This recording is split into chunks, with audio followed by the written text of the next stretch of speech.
I'm Julia, this is Julia Lemons Fitness. I'm gonna show you how to expand and give relief to your lower back. If you have a lot of lower back tightness or have some sort of core problem like a diastasis or a hernia or anything that's just not resolving, this could be the missing link to help you figure out how to heal it. Now, of all of this core talk is that when we breathe, we need to make sure that we have space and flexibility and strength to breathe down instead of up into our head, neck, and shoulders. So especially if you have a lot of head, neck, and shoulder or lower back tension, this would be a really great exercise for you to do.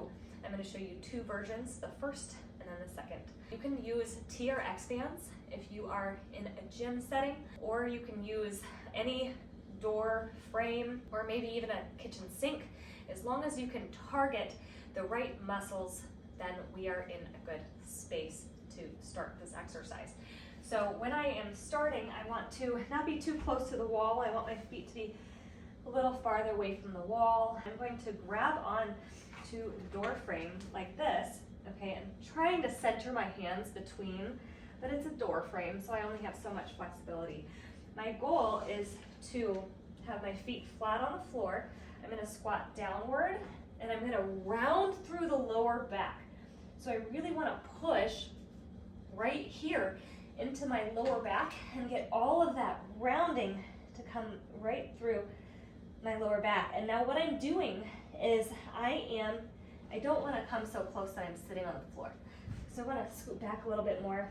Right here would be perfect because I don't want to be holding myself up into a squat too much. That's going to be so fatiguing. You're not going to be able to focus on what you're trying to accomplish.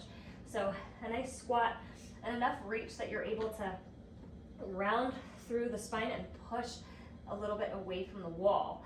So what I'm doing here is I am making the path of least resistance as much as I can my lower back, so it has to expand while I'm breathing. If you are noticing that when you lay on your back, you take a big breath in and your back arches more, this would be a really important movement for you to do.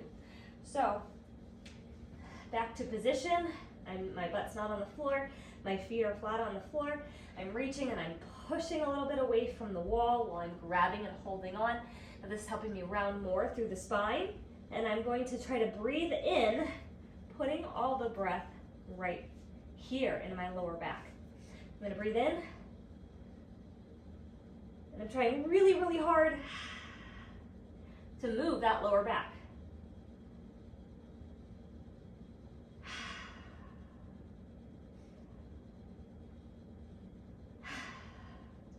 Now, when you first start, you might notice or feel like it's just a brick wall, but I promise you, the more you practice, the easier it will become. The next phase is to grab something a little higher, and you're gonna try to get even more rounding through the spine like this. So this is even more pressure through the spine. I'm gonna breathe in. Rounding, rounding, rounding. Right here through my lower back. Feels so good. I got a nice release here. And if you need to hold your belly in so that all that breath doesn't go into your belly, that might be really, really helpful. So maybe try pulling in the belly. Ooh, that forces even more breath into my back. Breathe out passively. Breathe in.